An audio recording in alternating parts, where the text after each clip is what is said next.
All right, everyone, welcome back into another NBA DFS video. We have a small two-game slate on this Thursday because, well, it's MLB opening day. And I think because of that, kind of like with March Madness, there are some slight edges that we could possibly gain there. Now, it is a small two-game slate, so it's going to be tough to gain any significant edge there because the top plays are going to be kind of standout plays. But let's just go ahead and break down the slate like we typically would. If you guys enjoy this coverage, make sure to give a like and subscribe. So we are just looking at the best values that we have available on the slate. On DraftKings, we can see Marcus Smart and Al Horford are popping up there. Now, there's no particular reason why they're popping up there. It's really just more of a price point thing on this small two-game slate. We're going to have to try to make some stuff work. And so it makes sense why, one, people are seeing that as well. They're pretty chalky. But two, it just kind of makes sense just given the slate that we have. From there, we have Aaron Gordon popping up there. He's also someone that, just typically speaking, price point-wise, does make sense why he'd be someone that people are kind of favoring. And then we can see like two of the studs on the slate, Giannis and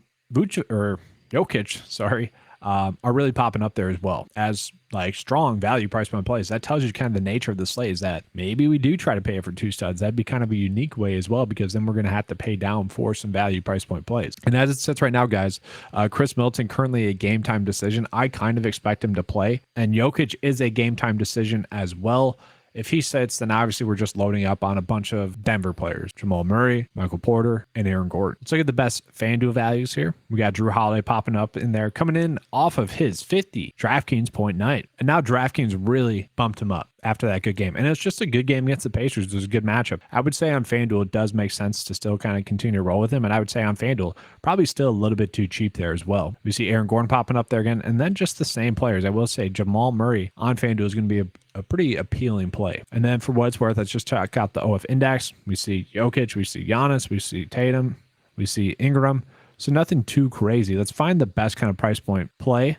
It'd be Aaron Gordon, MPJ, Marcus Smart, Derek White. So it does seem like we're probably going to end up on a decent amount of, players in the 6K to 5K price point range. And then just taking a peek at ownership, Bruce Brown pulling in a lot of ownership there. I think it's just because he kind of opens up a lot. He's not going to be a dead spot for the most part in your builds.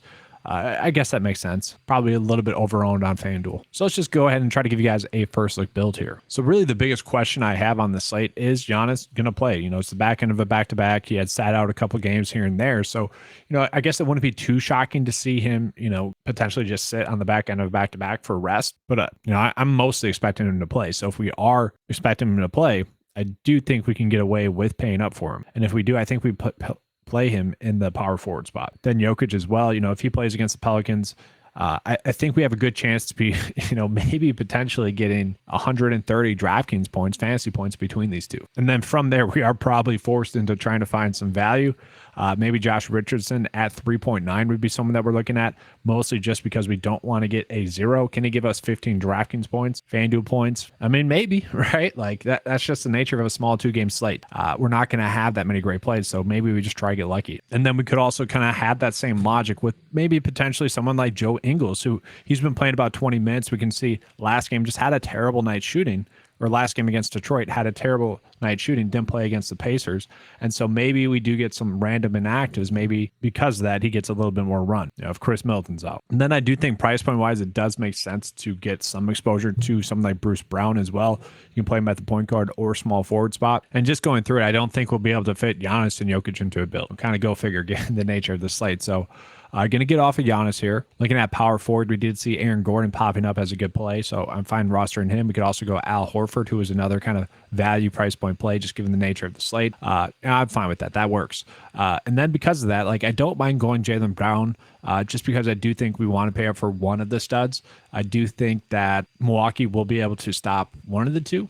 And by stop, I mean hinder their production a little bit. And so I'd rather just bet on the guy that's a little bit cheaper. That's also kind of been a little bit more consistent given the price point. And then once again, did we just try to find some raw points at a softer price point with KCP? We don't love this, but that's literally the slate that we have. It's we're going to have a lack of flames, I guess, and just hope that we don't get snowflake from Bruce Brown, from Josh Richardson, from KCP. That way we can afford to pay up for the better price point plays that we were getting on the slate, like Aaron Gordon, like MPJ. So we could easily fit Aaron Gordon, and now we have 6.3 left over. We could go Michael Porter Jr. if we want as well. And so it's really not a great day DFS wise. I would say, we could just potentially just do maybe more of the showdown side of it as well. You could kind of game stack that way. So definitely an interesting slate. Be in the Discord chat before lock if there's any slate changing news, because obviously this could be a big day for that with MLB opening day. A lot of people are going to be concentrated on that. All right, that's all for today's video. Hopefully you enjoyed it. If you did, you know what to do. Give a like and subscribe. Let's have a good slate. And as always, good luck.